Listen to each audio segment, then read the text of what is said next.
الحمد لله كفى وسلام على عباده الذين اصطفى. أما بعد،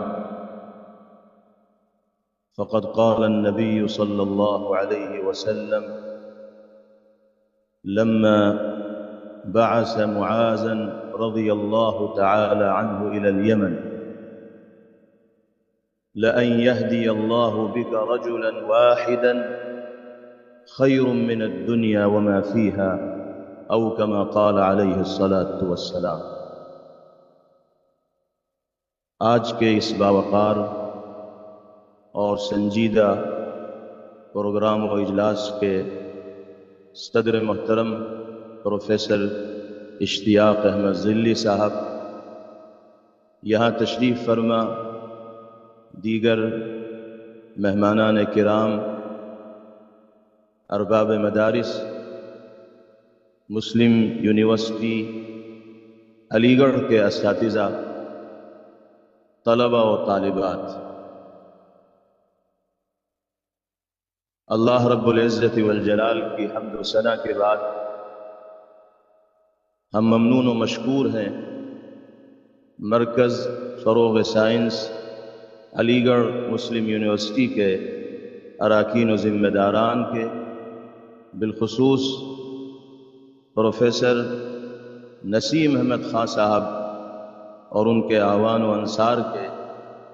جنہوں نے بلا مبالغہ مہینوں پر مشتمل پروگرام سازی اور منصوبہ بندی کے نتیجے میں آج ارباب مدارس اور خادمان علم کو اور عصری تعلیم گاہوں کے ذمہ داران کو، وابستگان کو ایک ٹیبل پر جمع ہونے کا اور باہمی مشاورت سے مستقبل کے لیے قوم کے واسطے مفید لائحہ عمل وضع کرنے کا موقع فراہم ہے۔ اللہ تعالی ہم سب کے اس اجتماع کو اور مل بیٹھنے کو ہر اعتبار سے قبولیت کا شرف نصیب فرمائے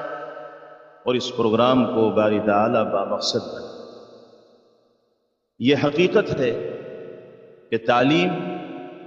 چاہے دینی و مذہبی ہو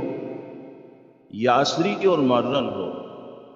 نافع ہونے کے اعتبار سے دونوں ہی مطلوب ہیں۔ سرکار دو عالم جناب محمد الرسول اللہ صلی اللہ تعالی علیہ وسلم علم نافع کا سوال فرمایا کرتے اور اپنی دعا کے ذریعے امت کو بھی یہ تلقین فرمایا کرتے تھے کہ اللہ رب العزت والجلال سے علم نافع کی درخواست کیا، اور علوم غیر نافعہ کے سلسلے میں پیغمبر علیہ السلام پناہ چاہا کرتے تھے۔ طب ہو یا سائنس، انجینئرنگ ہو یا میتھمیٹکس یا دیگر عصری علوم ہو، نافع ہونے کے اعتبار سے اسلام میں وہ سب کے سب مطلوب ہیں۔ اور حضور پاک علیہ السلام کی تعلیمات و ہدایات اس حوالے سے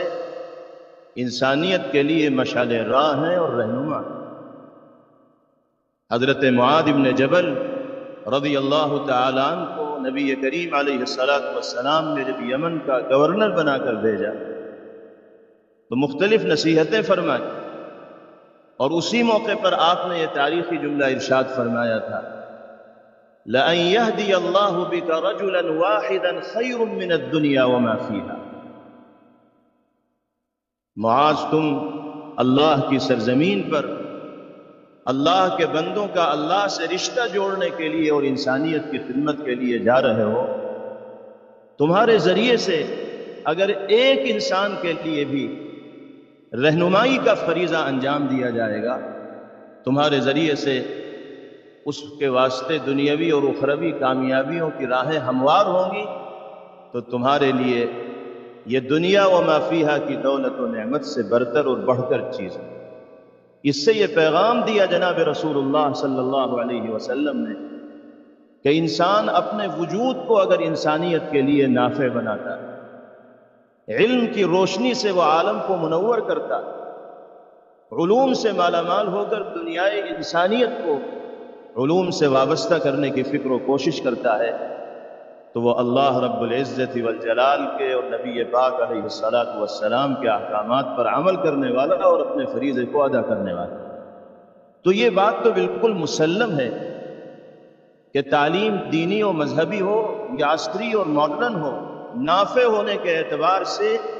مطلوب ہے، اور دونوں طرح کے علوم حاصل کرنے کی فکر و کوشش کرنی چاہیے۔ اب مسئلہ رہ جاتا ہے اختصاص کا، مہارت کا، ان علوم میں کمال پیدا کرنے۔ ہم یہ سمجھتے ہیں کہ مدارس اسلامیہ کا جو قیام عمل میں آیا ہے، ازہر ہند دارالعلوم دیوبند ہو یا اس کے نہج پر قائم ملک میں ہزار یا دنیا میں ہزار مدارس ہوں یا دیگر مدارس اسلامیہ اور مکاتب دینیہ ہوں، ان تمام اسلامی مدارس اور دینی مکاتب کے قیام کا اولین مقصد قرآنی اور نبوی علوم میں ایسے باکمال افراد کو پیدا کرنا ہے جو مہارت رکھنے والے ہوں، اختصاص رکھنے والے۔ اس کے بالمقابل جو عصری درسگاہیں ہیں، مسلم یونیورسٹی علی گڑھ ہو، جامعہ ملیہ اسلامیہ ہو، یہ ملک میں پھیلی ہوئی دیگر یونیورسٹیز ہوں، کالجز ہوں، ان کے قیام کا مقصد ماڈرن ایجوکیشن کی فیلڈ میں ماہر و باکمال افراد کو پیدا کرنا ہے۔ اولین مقصد یونیورسٹیز کا اور کالجز کا یہی ہے۔ اب اگر کوئی ایسا لائحہ عمل بن پاتا ہے، کوئی ایسا نصاب تشکیل پا جاتا ہے جس پر عمل کرنے کے نتیجے میں ایسے افراد پیدا ہو سکیں جو قرآنی اور نبوی علوم میں بھی درک و کمال رکھنے والے ہوں اور ماڈرن ایجوکیشن کی فیلڈ میں بھی مہارت رکھنے والے ہوں، تو اس کا خیر مقدم کیا جائے گا، استقبال کیا جائے گا اور اس طریقہ کار کو اختیار کیا جائے گا۔ لیکن اب تک کا تجربہ یہ بتاتا ہے، اور اس میدان میں کام کرنے والے لوگوں کے تجربات سے یہ بات معلوم ہوتی ہے کہ کوئی ایسا جامع لائحہ عمل اب تک وضع نہیں کیا جا سکا ہے کہ جس پر چلا کر مجموعی طور پر قوم میں ایسے افراد کو تیار کیا جا سکے جو دونوں میدانوں میں مہارت اور کمال کا درجہ رکھنے والے ہیں۔ مدارس اسلامیہ میں تعلیم حاصل کرنے والے طلباء علوم قرآن و سنت میں اختصاص رکھنے والے ہوں گے، عصری علوم میں جزوی طور پر ان کو واقفیت ہوگی اور اس میں جزوی طور پر وہ معلومات رکھنے والے ہوں گے۔ اسی طرح اسکولوں میں، کالجوں میں، یونیورسٹیز میں تعلیم حاصل کرنے والے طلباء ماڈرن ایجوکیشن کی فیلڈ میں مہارت رکھنے والے ہوں گے اور دینیات کے باب میں ان کو جزوی معلومات ہوں گی۔ آج تک یہی دیکھنے میں آئے، اور جہاں ماہرین شریعت کی ضرورت ہے وہیں ماڈرن ایجوکیشن کی فیلڈ میں مہارت رکھنے والے افراد کی بھی ضرورت ہے۔ دونوں میدانوں میں ماہرین کی ضرورت ہے۔ اس لیے وہ مراکز کہ جہاں ماہرین کو تیار کیا جا رہا ہے، جن مراکز میں فوکس کسی فیلڈ کے ماہر کو تیار کرنے پر ہو رہا ہے، توجہ دی جا رہی ہے، ان مراکز کو اپنی انہی بنیادوں پر کام کرنے اگر دیا جائے گا تو یہ سلسلہ انشاءاللہ آئندہ بھی کامیابی کے ساتھ چلتا رہے۔ ہم مثالی نصاب تعلیم برائے مدارس پر غور و خوض کے لیے یہاں جمع ہوئے ہیں، یعنی کوئی ایسا نصاب تشکیل دے دیا جائے،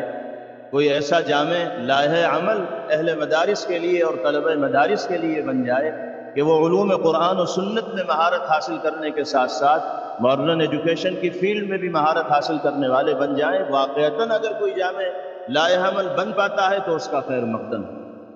اور اگر اس کی ضرورت مدارس کے لیے ہے تو جو مسلم ماڈرن ایجوکیشن کے ادارے ہیں ان میں بھی اس کی ضرورت ہے کہ وہاں ایسا مثالی نصاب تعلیم وضع کیا جائے کہ اسکولوں اور کالجوں میں پڑھنے والے ہمارے بھائی بہن قرآنی اور نبوی علوم میں بھی مہارت حاصل کرنے والے۔ اگر ہم مدرسے میں ایسے مثالی نصاب تعلیم کو وضع کرنا ضروری سمجھتے ہیں کہ جس کو پڑھنے کے نتیجے میں طلبہ مدارس ماڈرن ایجوکیشن کی فیلڈ میں ماہر بن جائیں، تو ماڈرن ایجوکیشن حاصل کرنے والے طلبہ کے لیے بھی ہم یہ ضروری سمجھیں گے کہ ان کے اداروں کے لیے بھی ایک ایسا مثالی نصاب تعلیم بنے کہ جس پر عمل کرنے کے نتیجے میں وہ عصری تعلیم میں مہارت حاصل کرنے کے ساتھ ساتھ قرآنی اور نبوی علوم میں بھی مہارت حاصل کرنے پر قدرت رکھ سکے۔ دونوں میدانوں میں ہمیں فکر کرنے کی اور کوشش کرنے کی ضرورت ہے۔ اور ثانوی درجے کی چیز یہی ہے کہ مدارس اسلامیہ میں ضرورت کے بقدر عصری علوم کو نصاب کے اندر شامل کیا جائے، اس سے صرف نظر قطعاً نہیں کیا جا سکتا، اسے نظر انداز ہرگز نہیں کیا جا سکتا۔ حالات اور زمانے کے تقاضوں کو پیش نظر رکھتے ہوئے ضرورت کے بقدر عصری علوم کی شمولیت ہو اور پوری توجہ اور دلچسپی کے ساتھ طلبہ مدارس کو وہ علوم پڑھائے جائیں۔ لیکن ہم پھر یہی کہیں گے کہ اختصاص جو مقصد ہے مدارس اسلامیہ کے قیام کا، وہ ہر حال میں باقی رہنا چاہیے، تاکہ ماہرین شریعت اور ترجمان شریعت پیدا ہوتے رہیں اور امت کی صحیح اور درست رہنمائی کا فریضہ انجام دیتے رہیں۔ اللہ تعالی ہم سب کو صحیح سمجھنے کی اور صحیح فیصلے کی توفیق نصیب فرمائیں اور راہ راست پر باری تعالی ہم سب کو گامزن فرمائیں۔ وآخر دعوانا ان الحمدللہ رب العالمین۔ Thanks for watching. Don't forget to like, comment, share and subscribe to Al Wahid channel.